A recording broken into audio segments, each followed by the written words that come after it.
మన అఖండ తాండవం ఈ విజయోత్సవ పండుగకు విచ్చేసిన పాత్రికేయ సోదరులకు అందరికీ, ప్రింట్ అండ్ ఎలక్ట్రానిక్ మీడియా వారికి, అలాగే ఈ యొక్క కార్యక్రమాన్ని టీవీల ద్వారా మాధ్యమం ద్వారా వీక్షిస్తున్న తెలుగు ప్రేక్షకులందరికీ, ప్రేక్షక దేవుళ్ళందరికీ నా హృదయపూర్వక కళాభివందనాలు తెలియజేసుకుంటున్నాను. నేహాభిగ్రహణ శోక్తి ప్రచవాయుతోన విద్యతే స్వల్పమపస్య ధర్మస్య త్రాయితే మహతో భయాత్ అంటారు. అంటే కొందరు పుడతారు, ఎవరు పడితే వాడిని మనం మహానుభావులు అంటాం. అందరూ మహానుభావులు కాలేరు. అంటే ఆ శివుడు ఆజ్ఞ లేనిదే చెమ కూడా కుట్టదు. అంటే ఉపకరణాలు ఆ భగవంతుడు ఎంచుకుంటాడు కొంతమందిని ఈ పని కోసమని. అలా ఇవాళ మన భగవద్గీత ప్రచారకర్తలు గంగాధర శాస్త్రి గారు ఇంతకుముందు చెప్పారు, ఎన్నో శ్లోకాలు చెప్పారు. వాటిలన్నిటికీ అర్థం ఇదే. నేను అన్నదానికి ఆయన ఇచ్చిన వివరణ అది. ఇవాళ చాలా సంతోషంగా ఉంది. ఇవాళ ఈ సినిమా విడుదలై ఇవాళ ఇంత విజయవంతంగా ప్రదర్శించబడుతున్నందుకు మా తెలుగు ప్రేక్షక దేవుళ్ళకి అందరికీ కాదు, యావత్ భారతదేశపు ప్రజలందరికీ నా హృదయపూర్వక కృతజ్ఞతాభివందనాలు తెలియజేసుకుంటున్నాను. మరి కృతజ్ఞతలు తెలియజేసుకున్నందుకు, ఎంత మంచి పాఠం ఇచ్చినందుకు మీరు కూడా రుణం తీర్చుకోవాలి. అంటే ఎప్పుడు అంటారు శత్రు రుణం, లేకపోతే మన రుణశేషం అగ్నిశేషం శత్రుశేషం ఉండకూడదని. అలాగే ఈ శేషం కూడా మీరు ఉంచుకోకుండా ఏ ఉద్దేశంతో అయితే ఈ సినిమా తీసామో ఆ ఉద్దేశాన్ని మీరు పాటించాలి. ఏదో మనం వింటాం, ఆడు గుడికి వెళ్తాం, ఏదో దండం పెట్టుకుంటాం దేవుడికి. ఎందుకు? ఇప్పుడు ఆయన అన్నారు గంగాధర శాస్త్రి గారు ఇంతకుముందు, అది గుడికి వెళ్ళి చేస్తే అది భక్తి అవుతుంది. అదే మనం మొత్తం లోకాన్ని అవగాహన చేసుకుంటే అది జ్ఞానం అవుతుందని. అంటే మనిషి పుట్టుకకు ఏదో ఒక కారణం ఉంటుంది, అందరూ కాదు. సరే, ఇవాళ ముందుగా ఆ తండ్రి గారిని తలుచుకోవడం నా విద్యుత్ ధర్మ ఆగ్రత సంపర్తం వాగ్రత ప్రతిపతే జగత పితరం వందే పార్వతీ పరమేశ్వరం. అంటే ఆది దంపతులు అయిన ఆ శివ పార్వతులు, వాళ్ళ ప్రతిరూపమే నా తల్లిదండ్రులు. ఎవరి తల్లిదండ్రులైనా ఆ పార్వతీ పరమేశ్వరుల యొక్క రూపాలే. నగాత్ర పరమంత్ర నమాతు పరిదేవత నాహరే పరతశ్రాత నానృతాత్ పాతకం పరం. ఇది తల్లి ప్రార్థన. యస్మాత్ పార్థివదయ ప్రాదుర్భుతుల భక్తి గురుణ సంతుల మాంసే సహస్రం తస్మై సర్వజ్ఞ మూర్తే పిత్రే. ఇది తండ్రి మంత్రం. అంటే మనకు సగం దేహాన్ని ఇచ్చి మనల్ని ఇటువంటి గురువులు దగ్గర ఎంతోమంది, అందరూ సరస్వతి పుత్రులే. ఇక్కడ గంగాధర శాస్త్రి గారు ఉన్నారు, అలాగే అక్కడ మన కాసర శ్యామ్ గారు అయితేనేమి, లేకపోతే మన నాగ్ గురునాథ్ శర్మ గారు అయితేనేమి, మన కళ్యాణ్ చక్రవర్తి గారు, అందరూ సరస్వతి పుత్రులమే. సో వాళ్ళందరి దగ్గర ఇటువంటి మంచి పాఠాలు నేర్చుకోవడానికి, మంచి గీతాలు వినడానికి ఇటువంటి బ్రహ్మాండంగా అద్భుతంగా మన నందమూరి తమను అద్భుతంగా వాటిని చెప్పాడు. అతను పడ్డ సమంత ఒకటే. నాకు వచ్చిన అందరూ ఏమంటున్నారంటే, ఈనాడు సనాతన హైందవ ధర్మం మీసం మెలేసిందని ఈ సినిమా చూశాడు. అంటే మంత్రోచ్చారణ, అలాగే వేదం, అలాగే మన భారతదేశపు మూలాలు, మన ధర్మం, మన గర్వం, మన తేజస్సు కలిగలిపిన సినిమా అఖండ అని అందరి ఆబాలగోపాలం. మన ఆంధ్ర తెలంగాణ రాష్ట్రాలే కాదు, లేకపోతే ఎక్కడ అభిమానులు ఉన్నారో అక్కడ ఆ రాష్ట్రాలే కాదు, యావత్ ప్రపంచం ఇవాళ కోడై కూస్తుంది. అంత అద్భుతమైన సినిమా మాకు అందించినందుకు మీ అందరికీ మా కృతజ్ఞతలు తెలియజేసుకుంటున్నాను. అలాగే అద్భుతమైన, అంటే ఈ సినిమాలో ఒక్కొక్క డైలాగ్ ఒక్కొక్క ఆణిముత్యం. అంటున్నారు. అలాగే ప్రతి సీన్ కూడా ఒక ఉద్వేగం, ఒక ఉద్రేకం, అలాగే ఒక ఉత్తేజ ప్రకంపనం అంటున్నారు జనం ఈ సినిమాని చూసి. సో సినిమా అంటే కేవలం ఈనాడు దైనందిన కార్యకలాపాల్లో పడిపోయి మనిషి తన అన్న వస్త్రాలతో పాటు ఈ యొక్క సినిమాని కూడా ఒక మాధ్యమంగా ఎంచుకున్నాడు, ఒక అవసరంగా. అంటే ఎవ్రీడే ఏమంటాం మనం, కన్జ్యూమబుల్ కమోడిటీగా, నిత్యవసర వస్తువుగా. మరి ఎటువంటి సినిమాలు తీయాలి మనం అన్నది కూడా మనం ఆలోచించవలసిన అవసరం ఉంది ఇండస్ట్రీలో పెద్దలు. అటువంటిది ఈరోజు నాకు చాలా గర్వంగా ఉంది. నా 4 సినిమాలు, ఇది 5వది. 6 రాబోతుంది రేపు, దానికి కూడా చెప్పా. చరిత్రలో చాలామంది ఉంటారు, కానీ సృష్టించిన చరిత్రని మరల తిరిగి రాసి మరల చరిత్రను సృష్టించేవాడు ఒకడే. అది ఆ తెలియని ఒక శక్తి. దాని కొనసాగింపు ఆ డైలాగులు అన్నాను, నేనే ఈ శక్తి, నాదే ఆ శక్తి అని. చరిత్ర రాయాలన్నా మేమే, చరిత్ర సృష్టించాలన్నా మేమే, దాన్ని తిరిగి రాయాలన్నా మేమే. ఎంత నేనేదో పొగరుతో, చాలామంది అంటారు, ఏంట్రా ఏం చూసిరా బాలకృష్ణ ఇంత పొగరని. నన్ను చూసుకునే నా పదునైన పొగరని నేను అంటాను. ఎవరిని చూసుకుని ఇంత ధైర్యం అని ఉలిక్కిపడి చేస్తుంటారు. నా వ్యక్తిత్వమే నన్ను ఉచ్చిగొలిపే ఒక విప్లవంగా అడుగడుగునో చూపిస్తాను. అలాగే ఏంట్రా వీడికి అన్నీ తెలుసా అనుకుంటాను. నేను తెలుసుకునే కంటే గొప్ప విద్య ఏముంటుందని ఒక సవాల్గా నిలబడతాను. అంటే ఇదంతా పొగరు కాదు, అది ఎక్కడి నుంచి వస్తుందో నాకు తెలియదు. అంతా ఆ పరమేశ్వరుడి ఓంకారం అన్నాను ఇందాక. ఓంకారం పరబ్రహ్మ సర్వ ఓంకార సంభవం అకారోకార మాంతాయ ఓంకారాయ నమో నమః. ఆ ఓంకార శబ్దం, ఓమితి బ్రహ్మ ఏకాక్షరి అంటాం. అలా ఇలా తెలుసుకోవాలి. అంటే యువతరానికి ప్రతినిధులు, నవతరానికి నాయకులు, భావితరాలకు భారతదేశపు మహాశక్తి అయిన యువకులు. మీ తప్పు లేదన్ను, నీ తప్పుకు అది ఎట్లా అంటే ఈ యొక్క రొటీన్ దైనందిన కార్యకలాపాల్లో అన్నాను ఇందాక, పోటీ.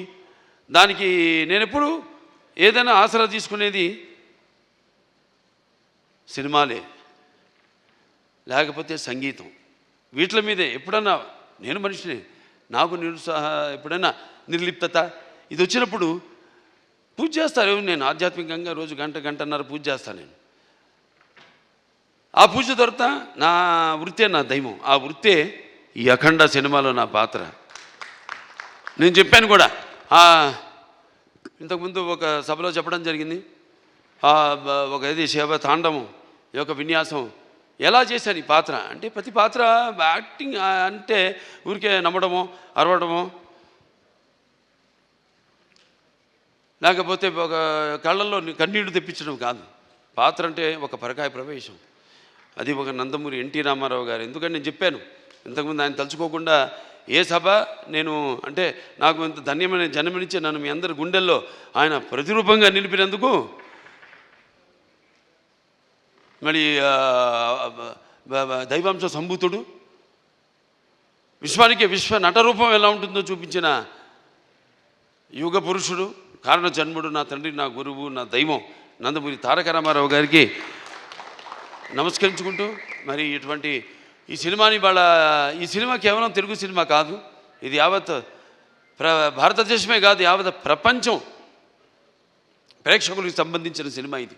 ఎందుకంటే మనం చూస్తున్నాం ఇవాళ ఎంత అశాంతి, ఎక్కడ చూసినా యుద్ధాలు, ఆఖరి చావులు, లేకపోతే మనలో మనం సృష్టించుకున్న విభేదాలు. గొప్ప మాట చెప్పారు ఆయన ఇది మన సినిమా గురించి. ఇది కేవలం ఒక తెలుగు పురాణాలు, ఈ భగవద్గీతలు, లేకపోతే నేను చెప్పేది భారతాలు, భాగవతాలు, వీటికి సంబంధించేదే కాదు, ఒక బైబిల్కి సంబంధించింది, ఒక ఖురాన్కి కూడా సంబంధించిన సినిమా. సారే జహాన్ సే అచ్చా హిందూ సీతా హమారా, హమ్ బుల్బులే ఇస్కే ఏ గుల్ సీతా హమారా. సో ఇవాళ ఈ పాత్ర మనం చేసే ముందు నాకు పూర్తిగా నమ్మకం నా దర్శకుడి మీద. నేను చెప్పా, కట్టె కొట్టి తెచ్చి అంతే మాట్లాడుకుంటాం మేము, అంతకంటే మాట్లాడుకోము. ఇవాళ మనం బ్యాట్మ్యాన్లు, సూపర్ మ్యాన్లు, వీటిలన్నిటి గురించి మాట్లాడుకుంటాం. లేకపోతే నాన్నగారు వాళ్ళు చేసిన పౌరాణికాల్లో బాణాలు వేయడం, అగ్ని రావడం, నీళ్లు రావడం, దాంట్లో నుంచి బాణాల్లోంచి, లేకపోతే మొత్తం అట్లా పడిపోవడం, కళ్ళు తిరిగి, ఇవన్నీ చూస్తుంటాం. ఇది కూడా ఇప్పుడు జరుగుతున్న ఏవైతే పరిణామాలు ఉన్నాయో వాట్లను నేను చెప్పా. సినిమా మాధ్యమం అంత గొప్ప మాధ్యమం ఇంకోటి లేదు. దానికి సరిగా వాడుకోవాలి మనం. దాన్ని మనం ఇప్పుడు ఇవాళ మన వేదాల నుంచే దాన్ని బట్ట విశ్వనాథ శాస్త్రి గారు నానాడు జర్మన్స్ హిట్లర్ టైంలో ఆయన్ని కిడ్నాప్ చేసి తీసుకెళ్ళిపోయి మన వేదాలని తర్జుమా చేసి అధర్వణ వేదంలోని ఈ కంప్యూటర్స్ ఏవైతే ఉన్నాయో, లేకపోతే మిగతా ఈ అణు బాంబులు ఇవన్నీ కూడా కనిపెట్టింది ఆ వేదాల నుంచే. అలాగే శుశ్రూషుడు అని మన భారతీయుడు ఒక డాక్టర్, వైద్యుడు, ఆ రోజుల్లో ఋషి ఆయన. ఎటువంటి మత్తు ఇంజక్షన్ ఏమి ఎనస్థీషియా లేకుండా ఆపరేషన్లు చేసిన మహానుభావుడు ఆయన. ఇవాళ ఆస్ట్రేలియాలో ఉంది, మెల్బోర్న్లో. ఆయన బస్ట్ స్టాచ్యూ ఉంది అక్కడ, మెల్బోర్న్ యూనివర్సిటీ ఆఫ్ సర్జరీలో. ఇలా మనం చెప్పుకోవాలి. ఇలా మనం చెప్తే కానీ మన యువతరానికి అర్థం కాదు. కానీ నా అదృష్టం ఏంటంటే అందరు చెబితే అందదు, ఫలం అందదు. నా సినిమాలు వాటికి 5వ సినిమా అని చెప్పాను. నా మొదటి సినిమా అఖండ, అది కూడా ఒక పరీక్షే. కోవిడ్ టైంలో విడుదలైంది సినిమా. అసలు రారు జనం థియేటర్లో కొన్న టైంలో ధైర్యం చేసాం, భగవంతుడి మీద భారం వేసి సినిమా రిలీజ్ చేసాం. అఖండ విజయం సాధించింది అఖండ. ఆ తర్వాత మిగతా సినిమాలన్నీ అందరికీ నిర్మాతలకి ధైర్యం వచ్చి వాళ్ళ సినిమాలని విడుదల చేయడం జరిగింది. ఆ తర్వాత నేను చేసిన వీరసింహారెడ్డి అయితేనేమి, లేకపోతే దాని తర్వాత నేను చేసిన నేలకొండ భగవత్ కేసరి అయితేనేమి, డాకు మహారాజు అయితేనేమి, ఇప్పుడు ఈ అఖండ, తాండవం, ఇన్ని 5 విజయాలంటే నా విజయాలు అనుకోను. నేను ఏదైతే మేమందరం అనుకుంటున్నాము ఇది నా ఒక్కడి వల్ల కాదు. నేనేదో ఒక చిన్న పాయింట్ చెప్పచ్చు, డైరెక్టర్ గారు చెప్పచ్చు, దాన్ని మనం సినిమాగా చూపించినప్పుడు అంటే కళ్ళు మూసుకున్నప్పుడు కనేది కళ, కళ్ళతో అభినయించేది కళ, నిద్రపోతున్నప్పుడు కనేది కళ, నిద్రపోతున్న సమాజాన్ని మేల్కొల్పేది కళ. ఈ 4-5 సినిమాల్లో అందరికీ సందేశం ఇవ్వడం జరిగింది. 5 సినిమాల్లో రకరకాల సందేశాలు. అది అంతర్జాతీయం కావచ్చు, లేకపోతే మనుషుల్లో సత్సంబంధం లేకపోవడం కావచ్చు, ఇటువంటి అనేక. లేకపోతే ఇప్పుడు అఖండ 1లో ఉంది, అటు పిల్లల జోలికి, లేకపోతే ధర్మం జోలికి, లేకపోతే ప్రకృతి జోలికి వస్తే ఏమవుతుందో చూపించాం. ఇప్పుడు అఖండ 2లో మరి అప్పుడంటే దేవుడు మనిషిలో పూనాడు, ఇప్పుడు మనిషే దేవుడైతే ఏమవుతుంది? ఇందాక అన్నారు సంభవామి యుగే యుగే అన్నదే ఈరోజు సినిమాలో చూపించాం. దీన్ని ప్రేక్షకులు ఇంత ఆదరించి, ఇంత కేవలం ఇండివిజువల్గా ఒక్కొక్కరు వ్యక్తిగతంగా వెళ్ళి సినిమాలు చూడటం కాదు. ఇవాళ మా అందరూ కలిసి కుటుంబ సమేతంగా, సకుటుంబ సపరివార సమేతంగా అందరూ ఈ సినిమా చూసి, అలాగే పిల్లలు కూడా తీసుకెళ్ళి ఈ సినిమా చూపించి వాళ్ళకి కొంచెం మనం ఏంటి, మన మూలాలేంటి, మెయిన్గా మన సనాతన హైందవ ధర్మం ఏం చెప్తుంది అంటే, మన సనాతన ధర్మం యొక్క సనాతన హైందవ ధర్మం యొక్క శక్తి, దాని యొక్క గర్వం, దాని యొక్క పరాక్రమం ఏంటో చూపించిన సినిమా అఖండ తాండవం. అలాగే మన హైందవ సనాతన ధర్మానికి మూలాలైన ఏదైతే మనం సత్యం దారిలో నడవాలి, ధర్మం దారిలో నడవాలి, అన్యాయం జరిగితే మనం తల దించకూడదు, తిరిగి పోరాడాలి అన్నది చూపించిన సినిమా అఖండ తాండవం. సో ఈ సినిమాని అద్భుతం, ఇంతమంది కష్టపడితేనే ఆ సినిమా అయింది. ఇవాళ అంటే ఒక్కొక్కళ్ళు, ఇప్పుడు తమన్ గారు చెప్పారు ఆయన పడ్డ కష్టం, నిద్ర లేని ఎన్ని రాత్రులు గడిపారు నాకు తెలుసు. ఆయన సినిమా ఇప్పుడు వచ్చిందని కాదు, వచ్చి దాని ప్రభావం సమాజం మీద ఎంత ఉంది అన్నది చాలా ముఖ్యం. ఎస్, ఎంటర్టైన్మెంట్ ఉండాలి, అన్నీ ఉండాలి. సమ్మపాళ్ళల్లో బాలకృష్ణ సినిమాలు అన్నీ ఉండాలి, సమ్మపాళ్ళల్లో అన్ని రుచులు ఉండాలి. పంచపక్ష పరవాన్నం వడ్డించిన విస్తరలా ఉండాలి, కాదన్ను. కానీ ఏది ఎంత ఉండాలి, ఎవరు ఏ పాత్రలకి న్యాయం చేస్తారు ఏమిటి అన్నది ఒక్కొక్కటి ఒక్కొక్క పరీక్ష మాకు. అలా ఏదైనా ఏం జరిగినా అంతా ఆ భగవంతుడి మీద భారం వేసి మన పని మనం చిత్తశుద్ధితో చేస్తే ఆ చిత్రం ఒక మంచి సందేశాన్ని ఇటువంటి పరిస్థితుల్లో ఇవ్వడం, దాన్ని ప్రేక్షకులను ఆదరించడం, ఇంత అఖండ విజయం చేయడం మా అందరికి ఎంతో ఒక అనిర్వచనీయమైన అనుభూతిగా ఉంది. మాకు గర్వం చెప్పం, ఇంకా చేస్తాం. ఇవాళ ఈ సభ ఎందుకు పెట్టుకున్నాం? ఓ సినిమా చేసాం, అయిపోయింది. ఆ సినిమా విడుదలయ్యే వరకు ఆ సినిమా ఎలా ఉంటుందా, ప్రేక్షకులు ఎలా ఆదరిస్తారా అని ఎదురు చూస్తూ ఉంటారు అందరూ. సో పిక్చర్ విజయవంతమైనప్పుడు అంటే ప్రేక్షకులు మనం వెన్ను తట్టి ఇలాంటి సినిమాలు ఇంకా మాకు ఇవ్వండి అని వాళ్ళు మనల్ని ఉత్సాహపరిచినట్టే. మాకు భయమే లేదు, తట్టక్కర్లా, చేసి చూపిస్తాం. దానికోసమే నేను చెప్పా, నేపి కిరణశోక్తి ప్రత్యవాయన విద్యతే స్వల్పమపస్య ధర్మస్య త్రాయతే మైతో భయాత్ అని. మరి తిరిగి అక్కడికే వస్తున్నా. సరే, ఏదైనా ఈ సినిమా కష్టపడిన వాళ్ళందరూ కూడా నా కృతజ్ఞతలు చేసుకుంటూ నా అభినందనలు, వాడికి నా అభినందనలు, అలాగే ప్రేక్షక దేవుళ్ళందరూ కూడా ఈ సినిమాని ఎంత అఖండ విజయం చేసిన ప్రేక్షక దేవుళ్ళందరూ కూడా నా కృతజ్ఞతలు తెలియజేసుకుంటూ, ముఖ్యంగా దిల్ రాజు గారు ఇక్కడున్నారు, దిల్ రాజు గారికి, మన మ్యాంగో రామ్ గారికి, అలాగే మన రిలయన్స్ సీతార్ గారికి, డాక్టర్ సురేంద్ర గారికి, కొబ్బరినేని గారికి, అందరికీ వాళ్ళు పడ్డ శ్రమ ఈ సినిమా విడుదల కావడానికి అంటే దేవుడు పెట్టే పరీక్ష అది. దీనికి ఏమీ మేము, ఎందుకంటే మీరు ఇచ్చే అఖండ విజయం ముందు ఇది ఎంత ఆఫ్టర్ ఆల్ నథింగ్. నా తల్లి గారు విజయలక్ష్మి సుందరం గారు పాత్ర చెప్పక్కర్లా, ఎందుకంటే కొన్ని పాత్రలు నేను చెప్పకూడదు అక్కడే, ఎందుకంటే ఆ పాత్రలు నేను చెప్పేదానికంటే గొప్ప పాత్రలు సినిమాల్లో. ఆ శివుడే వచ్చి ఆ చితికి నిప్పంటిస్తే స్వామి అని పలకరించి అద్భుతమైన సన్నివేశం ఒక్కటి కాదు, ఆ సినిమాలో అన్ని అద్భుతమైన సన్నివేశాలు ఇందాక చెప్పాను నేను.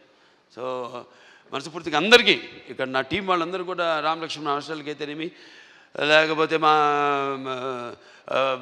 కళ్యాణ్ చక్రవర్తి గారు, కాసాల శ్యామ్ గారు, అలాగే మన నాగ గురునాథ్ శర్మ గారు, అందరికీ, మా డాన్స్ మాస్టర్లు శేఖర్ గారికి అయితేనేమి, భాను మాస్టర్కి అయితేనేమి, అలాగే వాళ్ళ గాత్రం ఇచ్చిన సర్వేపల్లి సిస్టర్స్ అయితేనేమి, లేకపోతే సౌందర్య సిస్టర్స్ అయితేనేమి, కృష్ణ గారు అయితేనేమి, సౌందర్య గారు అయితేనేమి, గంగాధర్ గారి గురించి, కొందరి గురించి నేను అన్నాను. నేను చెప్పేటంత వాడిని కాదు, పాత్ర అయినా కానీ సినిమాలో ప్రత్యక్షంగా అయినా కానీ నేను అంత పెద్దోడిని కాదు. మా వాళ్ళ గురించి మాట్లాడాల్సిందంతా ప్రేక్షకుల గురించి అంతే. అదే ఈ సభకు ముఖ్యంగా ఇవాళ జరుపుకోవడానికి, ఈ పండుగ జరుపుకోవడానికి.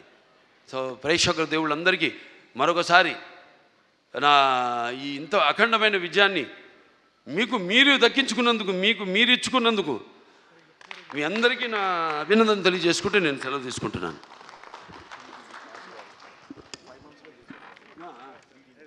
సో నందమూరి నటసింహం బాలకృష్ణ గారికి మరొక్కసారి కృతజ్ఞతలు అండ్ కంగ్రాచులేషన్స్ తెలియజేసుకుంటున్నాము.